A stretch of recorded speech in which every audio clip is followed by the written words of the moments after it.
자, 이 시간은 제10장 설문지 구성과 자료 수집에 대해서 살펴보도록 하겠습니다. 자, 이 내용도 뭐 시험에 많이 나오진 않고 매년 한 문제, 많이 나오면 이제 두 문제까지 나오는데 한 문제씩 나온다라고 볼 수가 있습니다. 그래서 여러분이 사실 조사 방법론에서 가장 중요한 부분이 또 설문지예요. 왜냐하면은 설문지를 어떻게 만드냐에 따라서 과학적으로 그 자료를 수집할 수 있는 방법이 바로 설문지죠. 근데 설문지가, 즉 설문지는 뭐가 있어야 된다고요? 그래서 설문지는 이 타당도하고요, 타당도하고 신뢰도가 있어야 됩니다. 신뢰도. 이 타당도와 신뢰도가 없이 만들어지는 설문지는 의미가 없어요. 그래서 이 설문지를 만들 때부터 잘못 설계된 설문지로 하면은 아무리 나중에 통계를 잘 하더라도 사실 그 통계는 죽은 통계나 마찬가지죠. 그래서 우리가 그 설문지와 관련해서 저번에 배웠던 타당도하고 신뢰도, 이거 굉장히 중요하다라는 측면. 그래서 이건 주로 어디? 다문항 적도. 다문항 적도 우리가 이거를 리코드 적도 뭐 이런 식으로 얘기를 했습니다. 그래서 이것도 사실 타당도와 신뢰도도 뭐와 관련된 거죠? 설문지와 관련된 내용이에요. 그래서 이 조사 방법론 보면은 이 척도를 개발하고, 그럼 이렇게 얘기하면은 예전에 그 초계 배웠던, 그죠? 척도, 그죠?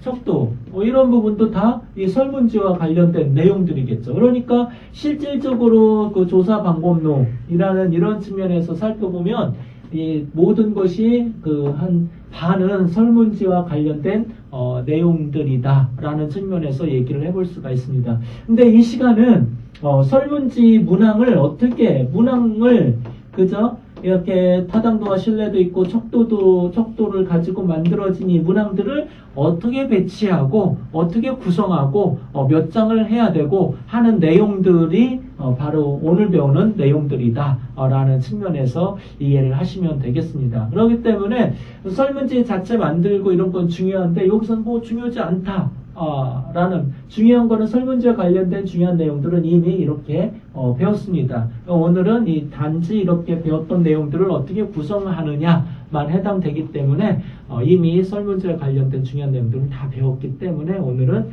간단한 측면에서 설문지 구성에 대해서만 이렇게 또 살펴보도록 하겠습니다. 그래서 설문지를 어떻게 구성해야 될 것이냐, 우리가 그 노인을 대상으로 한다면 어떤 몇 페이지, 몇 장을 분량을 해야 되느냐, 그리고 일반적으로 저도 예전에 한번 설문지 조사를 해봤는데, 문항이 한 1000문항 정도, 그거 하는데 거의 3시간, 4시간을 해봤습니다. 그랬더니 나중에는 어떻게 돼요? 지쳐가지고, 설문 내용이 안 들어오고 그냥 막 아무거나 찍어요. 그래서 이렇게 너무 많은 내용이라든가 또 글씨도 팍팍하던가 이런 내용들은 이 설문할 때 뭘 떨어뜨렸죠? 네, 신뢰도와 타당도를 떨어뜨리는 요인들이 됩니다. 그래서 이 사실 구성을 어떻게 하느냐라는 부분도 실제적인 측면에서는 상당히 중요하고 의미가 있습니다. 그래서 우리가 보통은 정답은 아니지만 30분 이내로 응답할 수 있는 부분으로 이제 설문지를 구성을 해야 된다. 그리고 이제 노인, 어르신을 대상으로 할 때는 좀 글씨를 좀 크게 해야 된다. 등등. 그래서 30분 이상의 설문지를 한다고 하면 한 3장 정도, 그죠? 이런 식으로, 이제 설문지가 구성이 돼야 된다. 이런 식으로 있는데, 이런 거는 어떤 명확하게 학문적으로 그렇게 해야 된다는 건 아니고, 통상적으로 우리가 그렇게 해야 된다라는 측면에서 좀 얘기를 해볼 수가 있고요. 이거는 시험 문제에 전혀 학문적으로 이렇게 규정된 거기 때문에 나오진 않지만, 그냥 여러분이, 일반 이제 사회복지사로서 역할할 때는 평상시에 그런 기본적인 개념을 알고 있어야 된다는 측면에서 말씀을 드렸습니다. 그래서 우리 교재 275쪽 보면은 설문지 작성 시 고려사항 해가지고 신뢰도와 타당도, 그래서 이미 예전에 배웠죠. 그 다음에 가설 검증 시 필요한 분석 기법을 고려한다. 이것도 이미 배웠던 내용들입니다. 그죠? 설문지를 만드는데 연구 목적과 관련성이 있어야죠. 이미 그거는 우리가 다 기본적으로 알고 있는 내용이죠. 그래서 이런 고려사항을 해가지고, 자, 그리고 이 설문지를 276쪽 보면 설문 작성 시 사전 검사를 해야 된다라는 측면에서 얘기를 해볼 수가 있습니다. 우리가 이제 이거는 일반 시험에서는 굳이 중요한 내용은 아니지만 뭐라 그럴까, 실제 설문지를 만들어 가지고 우리가 조사를 할 때는 이 내용이 상당히 중요합니다. 설문지를 만들어 가지고 뭐를 해요? 사전 검사를 해봐야 됩니다. 그래서 이 사전 검사를 대상을 한 10명 정도, 10명에서 20명 정도 대상을 해가지고 사전 검사를 해보면은 그 사람들한테, 그죠? 설문지가 어디가 내용이 잘못됐나 안 됐나, 이게 어떻게 보면 타당도 검사하고도 연결되어 있는 내용들이다. 제가 타당도 검사할 때 이 내용을 약간 언급을 했었던 것 같은데요. 전문가한테 의뢰해보면 내용 타당도가 되겠죠. 그래서 이런 것이 바로 이 사전 검사가 중요하다라는 것을 좀 알고 있어야 되겠습니다. 자, 그보다도 이제 시험에서의 설문지에서 좀 나올 수 있는 것들은 바로 7번 설문 학문 작성 시 유의점 해가지고, 자, 일단은 우리가 이 질문과 설명을 구분을 해야 되고요. 자, 설문은 질문 형태로 이루어집니다. 근데 이제 이 어떤 전문 용어를, 그래서 이제 설문지에 보면 전문 용어를 제해야 됩니다. 전문 용어를 쓰기 위해서 이 전문 용어를 일반 사람들이 모르기 때문에 어떻게 돼요? 그거에 대해서 또 설명을 쭉 합니다. 정말 이 전문 용어를 쓸 수밖에 없다고 하면은 그런 식으로 설명을 붙여줘야 하지만, 그러면 설문이 복잡해지고 내용도 그저 더 많이 추가되고 하기 때문에 보는 사람이, 응답하는 사람이 짜증이 날 수가 있죠. 그래서 되도록이면 전문 용어를 제거하고 평이한 용어로 이렇게 좀 구성을 해야 된다라는 측면에서 우리가 좀 얘기를 해볼 수가 있습니다. 그리고 이 주관식 질문과 객관식 질문에 대한 적절한 조화. 자, 이 주관식 질문, 우리가 이 설문지는 폐쇄형 질문이 있고요. 그죠? 폐쇄형 질문. 그 다음에, 개방형 질문이 있습니다. 개방형 질문. 자, 그래서 이 폐쇄형 질문은 좀 객관적 질문이라고 볼 수가 있고요. 이거는 이제, 주관적 질문이다. 라는 측면에서 얘기를 해볼 수가 있습니다. 그래서 폐쇄형 질문은, 값을 부여하는 거예요. 당신의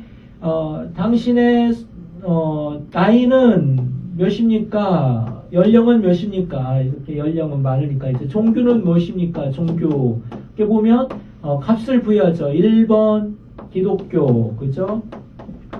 2번 불교, 이렇게 좀 이렇게 1번, 2번 값을 그죠? 부여하는 것들이 이제 폐쇄형이고, 개방형 질문은 그냥 당신의 종교는 뭡니까 하고 뭐예요? 이렇게 가로치기 해서 본인이 직접 쓸 수 있도록 하는 게 개방형 질문입니다. 그래서 이 개방형과 폐쇄형의 이 관련해서 장단점이 시험에 나오는데 이건 너무 쉽기 때문에 나와도 다 맞출 수가 있습니다. 근데 어쨌든 개방형과 폐쇄형. 자, 근데 설문지에서 우리가 개방형을 너무 많이 넣으면은 응답자가 응답하기가 싫어요. 그래서 여기서 보면은 우리가 주관적 질문과 객관적 질문이 적절히 조화가 돼야 된다라고 했는데, 적절히 좋아한다면 우리가 무슨 생각을 해요? 반반씩 좋아하나 보다. 그죠? 이런 식으로 생각할 수 있는데 절대 그렇지 않습니다. 이 개방형 질문은 거의 한 문제에서 두 문제 정도. 그죠? 물론 이제 우리가 나중에 또 배우겠지만, 이제 그 면접 형태로 오면은 거의 개방형 질문으로 많이 가는 경우도 있습니다. 근데 이거 이제 단지 그런 이제 면접 질문지가 아니라 그냥 일반 우리가 설문지로 본다 보면 거의 폐쇄형이 90%고 개방형이 한 10% 정도 될 수 있게 이런 식으로 구성을 하게 됩니다. 자, 그래서 그 주관식 질문과 객관식 질문에 대한 적절한 조합. 그 다음에 그 명확한 문항, 단수 명로, 중립적 표현, 뭐, 그죠? 그 다음에 응답자의 능력 고려, 뭐, 그죠? 이런 것들이, 뭐, 우리가 이런 거는 뭐, 한번 보면은 당연히 알 수 있는 내용들이니까요. 여러분이 한번 살펴보고, 그 다음에 항목 배열할 때, 여러분이 먼저 이게 시험에 좀 나왔던 부분인데, 먼저 뭐하기? 답하기 쉬운 질문부터 먼저 해라. 자, 어려운 질문부터 딱 던져놓으면은 처음 문제에서 어렵게 느껴지면 그 다음부터는 어떻게 돼요? 문항이 짧더라도 이 문항 자체, 설문 문항을 답하기가 싫습니다. 그래서 흥미롭고 관심 있고 쉬운 이런 거부터 먼저 설문지 앞쪽에 배치하는 것이 좋다. 그래서 우리가 보통 이 설문지를 보면은 맨 처음에 그죠, 이 설문지는 뭐다 이제 안내글이 나오죠. 안내글. 그 다음에 이제 설문지 인과적 측면의 내용을 물어보는 내용들이 나옵니다. 그래서 당신의 성별은 뭐냐, 연령은 뭐냐, 소득은 뭐냐, 이런 인과학적 측면, 어디에 거주하느냐, 이런 측면이 나오고요. 그 다음에 연구에서 인과적인 측면을 고려한 어떤 그죠? 설문 문항들이 쭉 나옵니다. 근데 이 인과학적 측면을 보면은 어때요? 굉장히 여기 이제 설문 항목 배역에서도 보겠지만 이 개인들에게 민감한 질문이 되는 이런 것들이 있습니다. 그래서 요즘은 인과학적, 왜냐면은 여기서 뭐 성별이다, 연령, 어떤 그 사람들은 연령을 굉장히 민감하게도 생각하고요. 또 어떤 사람은 소득, 저소득층에 대해서 연구를 한다면은 저소득자들에게 이렇게 하다 보면은 소득을 어떻게 돼요? 숨겨요. 그죠? 직업 안 다닌다. 그러면 직장이 없기 때문에 어떻게 여러분도 직장이 없다. 그러면 왠지 창피하게 느껴질 수가 있죠. 그래서 숨깁니다. 그래서 소득이 전혀 없음에도 불구하고 200만 원 번다, 300만 원 번다 이런 식으로 하죠. 그래서 굉장히 개인들의 상황에 따라서는 민감하게 받아들일 수 있는 게 바로 인과학적 측면이죠. 그래서 설문지 보면은 인과학적 측면을 맨 뒤로, 그죠? 일반 연구하고자 하는 그런 내용 뒤에 배치하는 경우도 있습니다. 그래서 이런 식으로 민감한 질문이나 개방형 질문은 뒷부분으로 배치하는 것이 응답하는 사람에게 어떤 좀 더 응답률을 높일 수 있다라는 측면을 얘기를 할 수가 있습니다. 그리고 질문은 논리적으로 배열한다. 이 논리적 배열은 우리가 타당도와 신뢰도라는 측면에서 예전에 척도 개발할 때 충분히 얘기가 됐죠. 그리고 응답군이 문항을 배치할 때 뭐하지 않도록 일정 방향으로 응답하지 않도록 해야 된다. 그래서 우리가 이런 그 신뢰도와 타당도라는 측면에서 우리가 얘기할 때 다문항 척도를 통상 이거는 다문항 척도 얘기할 때 많이 나옵니다. 다문항. 그래서 문항을 여러 가지 이렇게 그죠? 당신의 만족도, 삶의 만족도 할 때 경제에 대해서 물어보고요. 또 뭐죠? 친구 관계 물어보죠. 그러면은 1번 매우 만족, 5번 매우 불만 이런 식으로 쭉 물어보면은 한쪽 방향으로, 그죠? 응답하기 싫으면 이렇게 체크를 하죠. 그리고 그냥 읽어보지도 않고 막 체크할 수도 있죠. 그래서 이런 그 부분을 방지하고자 역점으로, 그죠? 연령은, 그죠?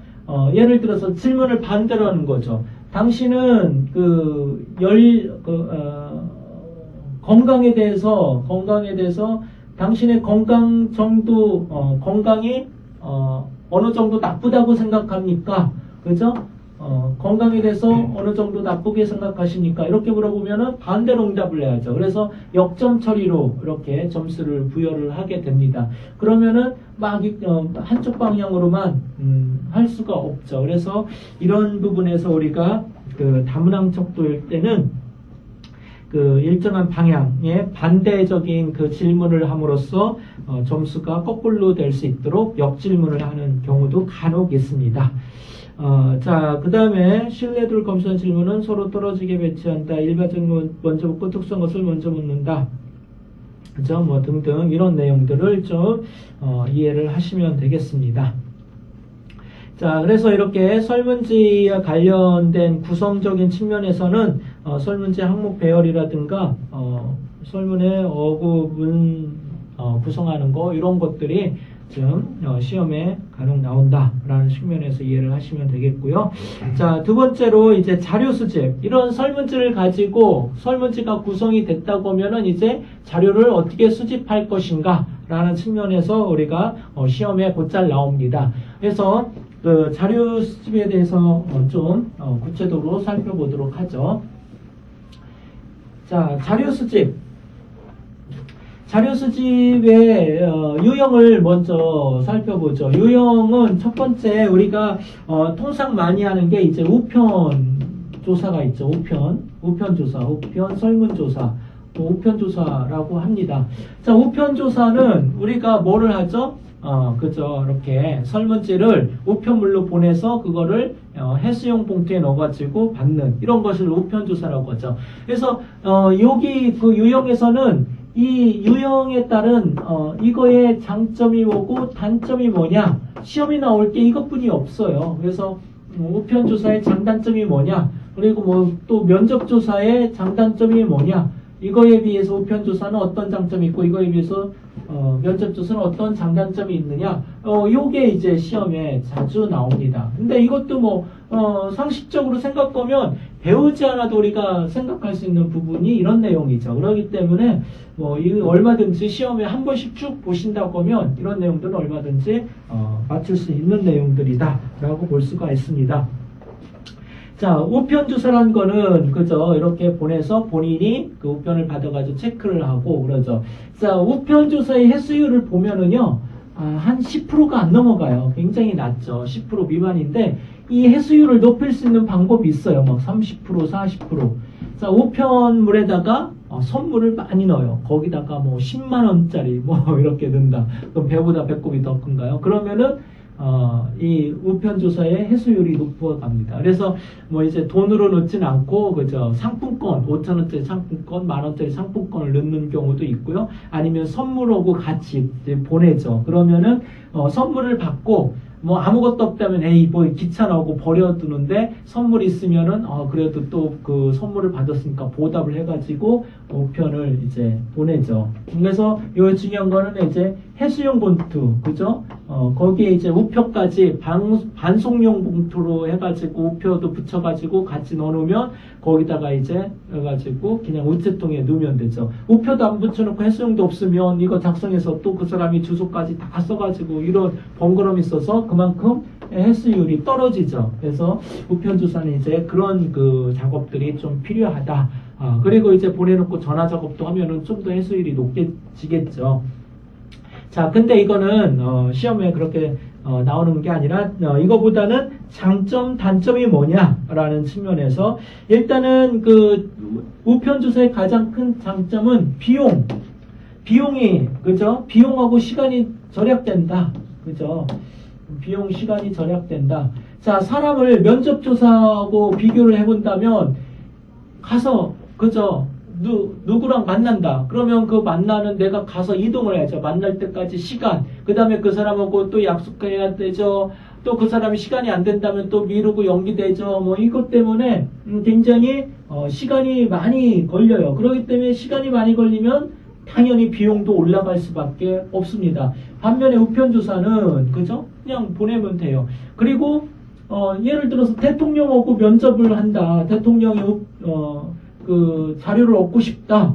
그럼 어떻게 돼요? 청와대 가가지고 청와대 한번 가서 대통령 만나려면 하늘의 별 따기죠. 아무거나 만날 수 없죠. 근데 우편 어때요? 그냥 청와대 대통령 딱 해가지고 보내면은 얼마든지 그죠? 이렇게 만나기 힘든 사람도 쉽게 만날 수 있는 게 바로 이런 우편조사가 면접조사에 비해서 굉장히 장점으로 부각될 수 있는 게 비용과 시간이 절약된다라는 측면에서 얘기를 해볼 수가 있습니다. 그리고 익명성, 그죠? 우편을 하면, 자, 면접조사는 당사자하고 그저 만나기 때문에 굉장히 익명성이라는 이런 측면에서 다 알죠. 그래서 익명성이 보장이 안 되지만 우편조사는 그저 익명성이 보장된다라는 측면에서 얘기해 볼 수가 있고요. 그다음에 무엇보다 중요한 거는 대표성이 확보된다. 이거 대표성이 확보된다. 자, 대표성이란 게 뭐죠? 예전에도 한번 해봤죠. 우리가 이런 조사할 때는 전수조사를 한다고 했어요. 전수조사가 불가능하다. 그래서 뭘 한다고? 샘플. 그죠? 아주 잘 기억을 하고 있네요. 샘플 조사를 한다. 그러면은 우리가 대한민국을 조사를 한다 하면은 샘플을 어떻게 할 수가 있어요? 샘플을 이 대표성을 가지려면 대한민국의 모든 사람을 골고루 다 포함을 시켜야죠.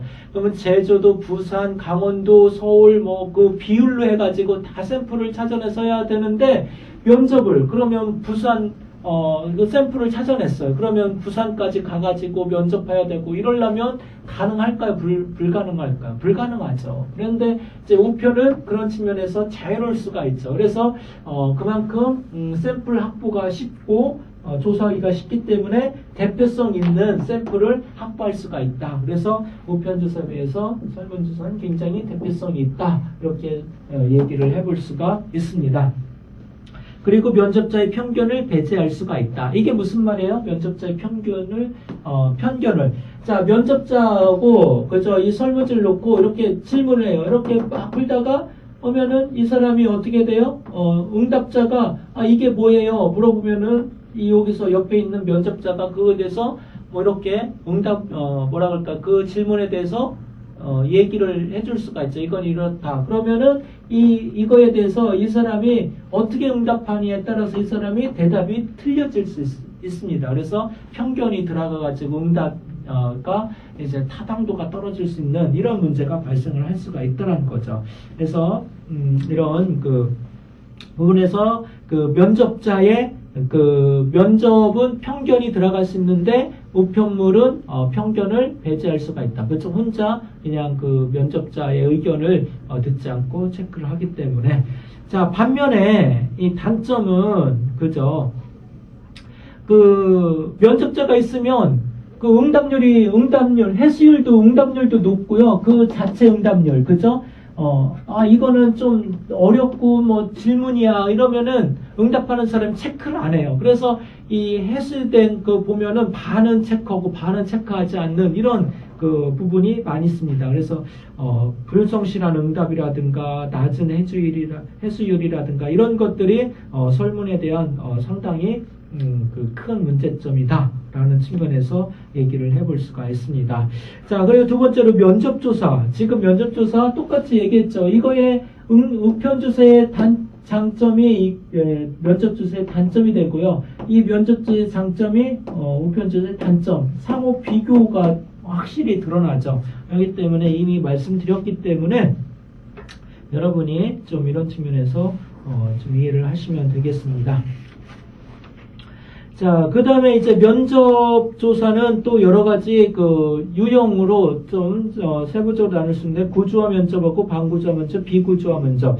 뭐 이거는 여러분이 개념상으로만 알고 있어요. 면접 조사할 때 구조화다. 구조화된다는 거는 설문지 자체를 명확하게 면접할 내용들을 다 작성해서 그거에 따라서 설문을 받는다는 내용이고요. 비구조화는 뭐 그런 저기가 없어요. 틀이 없어요. 그냥 면접자를 보고 어떤 특정한 주제에 대해서 주고받고 얘기하면서 그때마다 면접자가 연구할 내용들, 조사하고자 한 내용들을 그 응답 속에서 캐치를 해가지고 또 즉각적으로 반응하는 이런 해서 자료를 획득하는 방법이다라고 보시면 되겠습니다. 그래서 이 두 가지의 장단점을 좀 또 이해를 명확히 하셔야 됩니다. 이것도 시험에 좀 나올 수가 있는 그리고 나왔던 문제들이죠. 그래서 여러분이 그 구조화하고 비구조화 이 장단점을 좀 이해를 하시면 되겠습니다.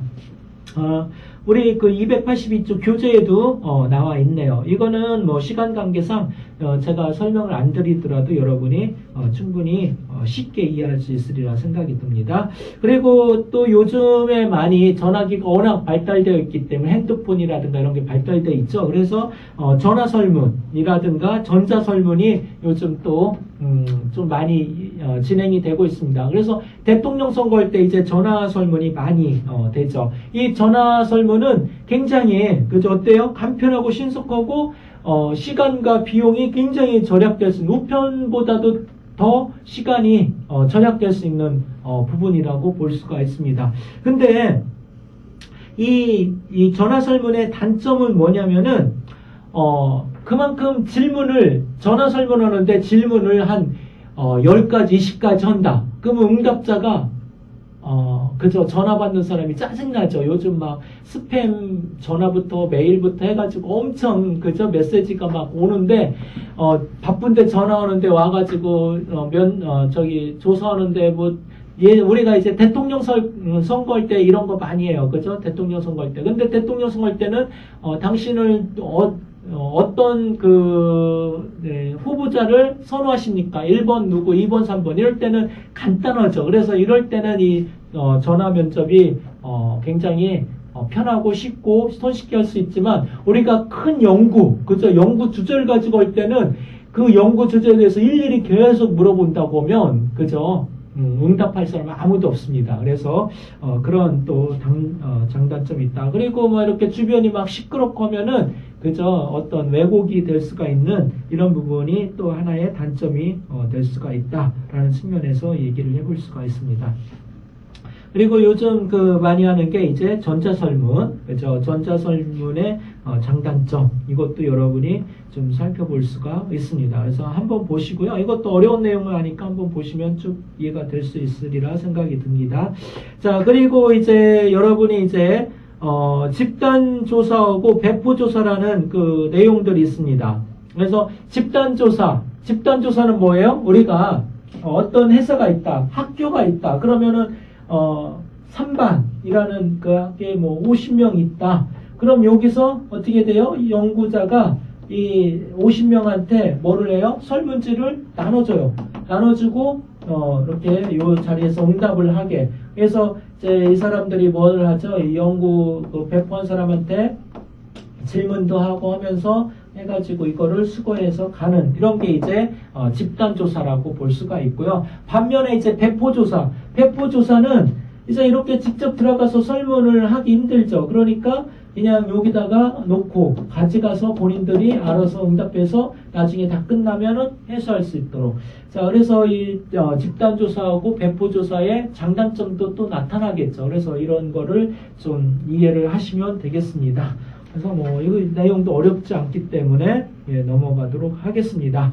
자, 그래서 284쪽 보면은 이 설문의 그저 자료를 수집하는데 우편 면접, 전화, 전자, 그리고 아까 했던 집단조사, 배포조사 이런 것까지 다 장단점만 명확하게 이해를 하시면 되겠습니다. 그 중에서 이제 우리가 많이 쓰는 것이 이제 우편조사, 면접조사인데 사실 요즘은 전화기도 발달했고 또 뭐도 발달했어요? 전자 뭐 이런 것도 이메일 이런 게 발달했기 때문에 이런 것도 또 시험에 추세적으로 이렇게 좀 계속 나오는 부분이다라는 측면에서 전반적으로 장단점을 상호 비교해서 이해를 하시면은 이 부분에서 나오는 부분은 다 만점을 받을 수가 있습니다. 그래서 내용상으로 어렵지 않기 때문에 한 번씩만 훑어보시면 능히 알 수 있는 내용들이다 라고 볼 수가 있습니다.